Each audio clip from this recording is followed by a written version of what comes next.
bem? Bom, na aula de hoje a gente vai dar continuidade ao conteúdo abordado na semana anterior e iremos abordar a família dos principais receptores farmacológicos.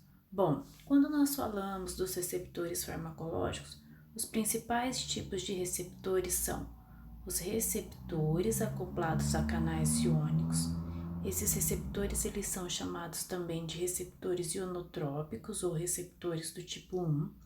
São receptores que têm ação extremamente rápida em milissegundos, como por exemplo, neurotransmissores rápidos. Falaremos dos receptores acoplados à proteína G, também chamados de receptores metabotrópicos ou receptores do tipo 2, onde nós temos a maioria das drogas classificadas na classe desses receptores, e as respostas celulares também são rápidas, acontecendo em segundos. Temos os receptores ligados a enzimas, também chamados de receptores do tipo 3. É uma resposta um pouco mais demorada, demora o aparecimento dessa resposta em horas, como insulinas, fatores de crescimento. E os receptores intracelulares, também chamados de receptores do tipo 4, que vão atuar dentro da célula, no núcleo, alterando aí a produção de proteínas. Como exemplo, nós temos então os hormônios esteroides, o ácido retinóico, e o efeito desses medicamentos, eles são efeitos mais demorados, mais tardios, demorando de horas até dias para acontecer o efeito. Bom, aqui tem um exemplo bem tradicional, na sequência a gente vai estar falando detalhadamente. Então, primeiro eu tenho os receptores ligados aos canais iônicos, acoplados a canais iônicos.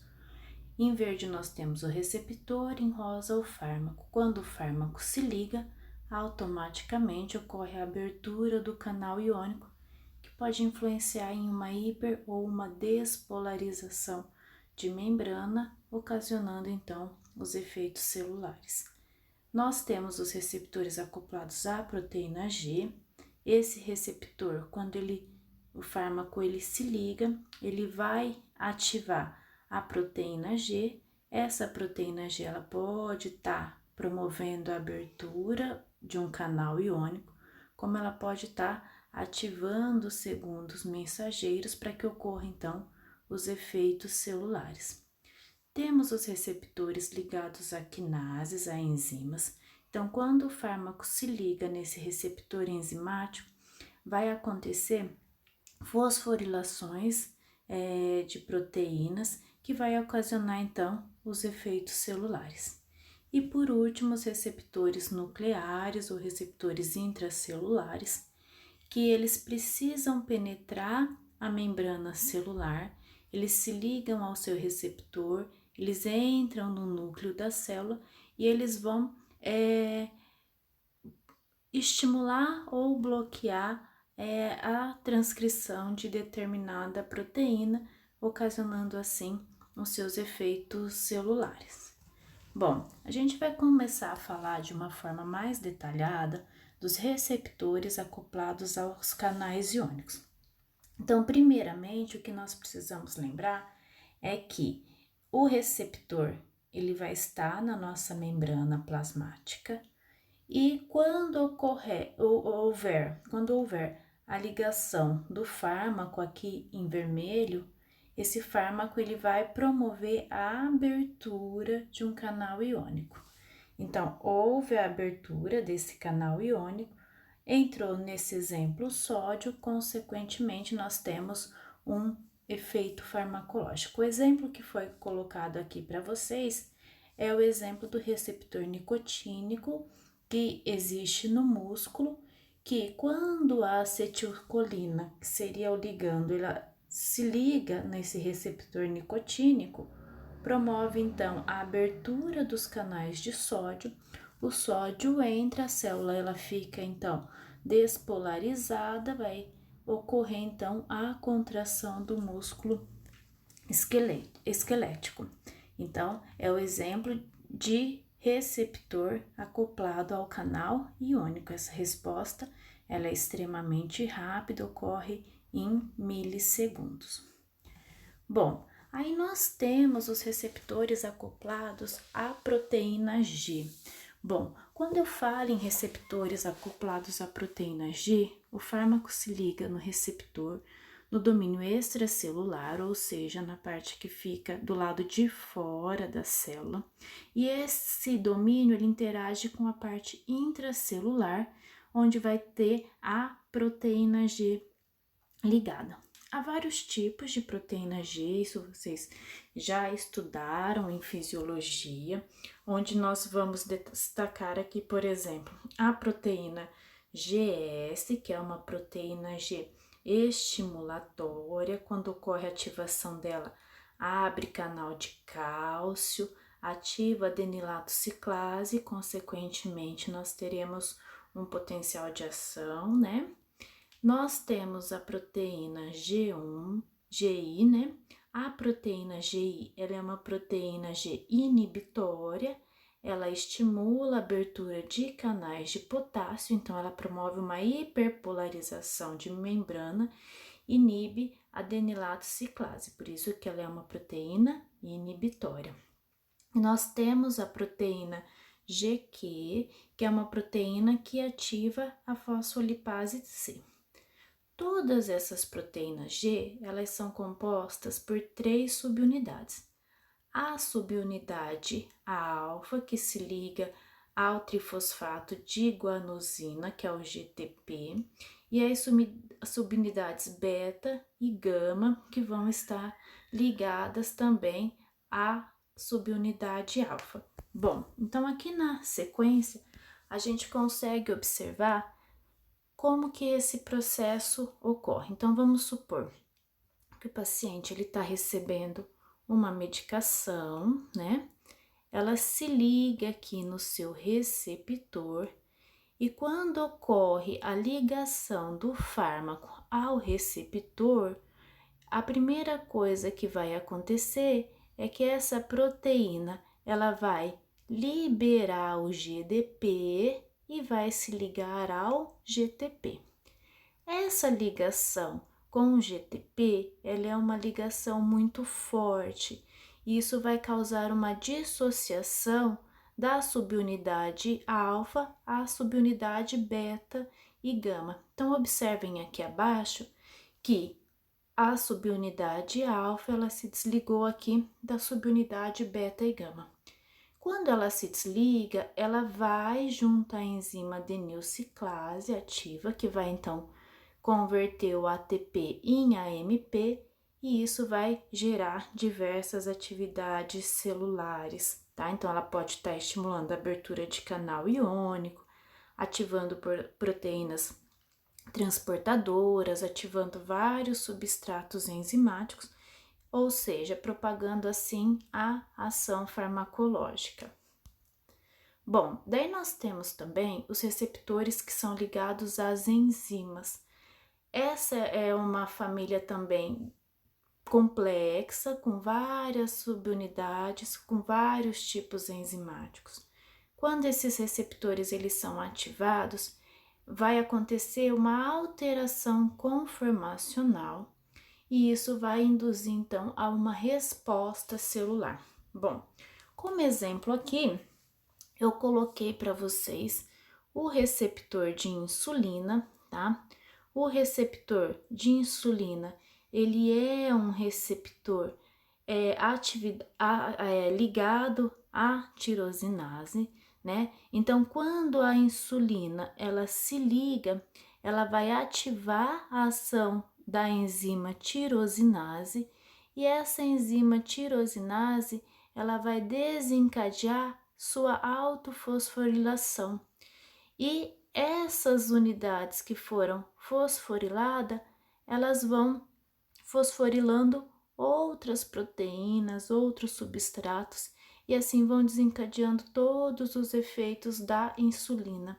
Então, a gente fala que ocorre uma cascata de ativações que vai multiplicando esse sinal. Por exemplo, quais seriam as respostas da insulina que vão sendo observadas no decorrer dessas ativações? Absorção de glicose, aumento da síntese de glicogênio para essa glicose ficar armazenada, aumento da síntese de proteínas, diminuição de lipólise. Então, são todos os efeitos da insulina que vai sendo desenvolvido quando ocorre a ativação desse receptor. Então, seria aí várias ações decorrentes de uma ativação do receptor. E daí nós temos também os receptores intracelulares, onde o fármaco, primeiramente, ele precisa ser extremamente lipossolúvel para que ele consiga atravessar a membrana celular. Primeiro, ele vai se ligar ao seu receptor. Quando esse fármaco ele se ligar ao receptor, esse fármaco ele vai ativar esse receptor. Esse receptor ele entra no núcleo da célula e ele vai ele vai regular a transcrição gênica, ou seja, ele se liga ali em uma sequência de nucleotídeo e ele regula a produção desses nucleotídeos que vão sintetizar determinada proteína. Ele pode inibir, como ele pode bloquear. Um exemplo de medicamento seria o tamoxifeno, que é um medicamento utilizado para o tratamento do câncer de mama. O tamoxifeno, ele se liga ali no núcleo, tá? Então, ele entra no núcleo da célula e ele bloqueia a síntese de estrogênio, que é elevada no câncer de mama, tá? Bom, então esses foram os principais tipos de receptores. Aí, quando nós temos uma ativação excessiva desses receptores, esses receptores se autorregulam, ou seja, esses receptores eles podem fazer o que nós chamamos de dessensibilização. O que seria dessensibilização? O receptor ele para de sofrer ativação contra a ativação do fármaco, por exemplo. Quando o paciente ele utiliza muito broncodilatador para o tratamento da asma. Conforme o paciente ele vai usando com uma frequência maior, é percebido que esse medicamento ele vai deixando de fazer efeito. Isso é um mecanismo de defesa do organismo para que esse estímulo externo ele pare de ocorrer. Então, aqui no gráfico, a gente pode observar a administração de epinefrina em um curto período de tempo. Quando nós reinjetamos essa epinefrina, ela já não mostra a mesma ação farmacológica. Então, após um período de repouso, tá? Quando a pessoa ela fica um período de tempo sem utilizar aí o medicamento, entra novamente com a medicação e ela mostra aí a atividade máxima. Então, na dessensibilização, é comum o paciente ele perder a ação do medicamento. E existe também casos de supersensibilidade. Então, quando o paciente ele deixa de usar alguma medicação ou que ele nunca entrou em contato com a medicação, quando ele tem o primeiro contato ou o retorno dessa medicação, ele passa a ter uma ação extremamente intensa. Ele teve uma superestimulação desse receptor que ocasionou em uma resposta farmacológica intensa. Então, é comum para alguns medicamentos ocorrer a dessensibilização quando nota-se uma redução do efeito farmacológico, como é comum ter uma supersensibilidade, quando o paciente ele nota um efeito intenso da medicação. Bom, e para a gente fechar esse conteúdo, nós precisamos entender a diferença entre potência e eficácia. Isso nós já discutimos um pouquinho quando nós abordamos os antagonistas.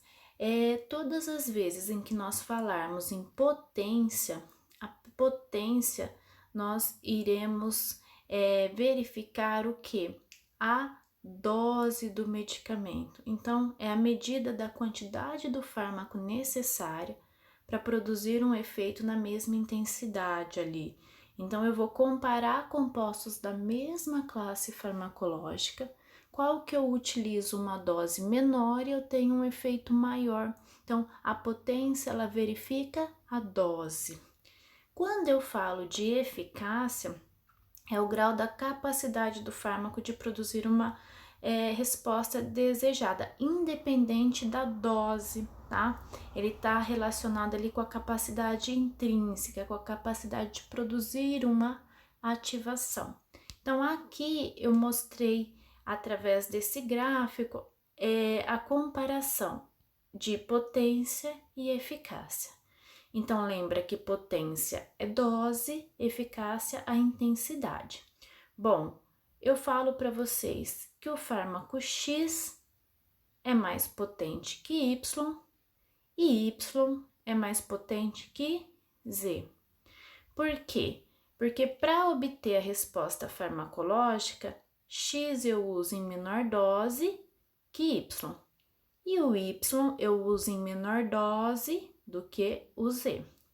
Agora, quando nós falamos em eficácia, eu coloco aqui para vocês que X e Z têm a mesma eficácia.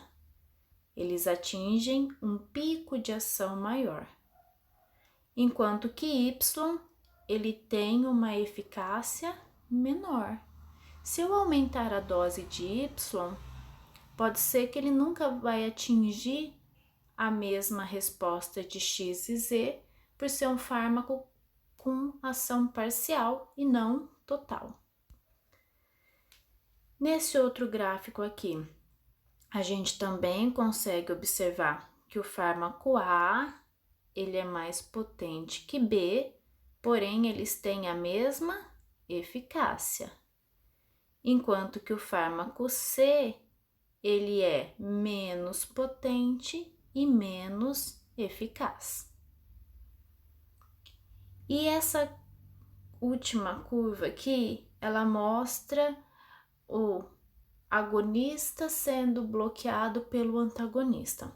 Então, quando nós falamos dos antagonistas, nós comentamos que se o fármaco ele for antagonista competitivo, ele reduz a potência.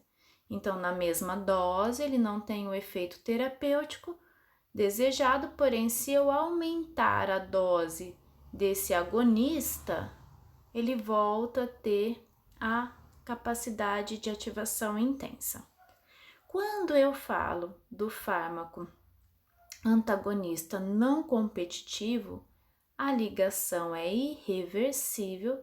Então, quando eu administro um antagonista não competitivo, ele reduz muito a eficácia do agonista. Então, se eu tentar aumentar a dose do agonista, eu não vou conseguir aumentar a eficácia farmacológica desse agonista. Certo, pessoal? Bom, então é isso que nós teríamos para abordar nessa aula. Eu espero vocês na aula ao vivo para que a gente possa fazer então as considerações e o fechamento desse conteúdo.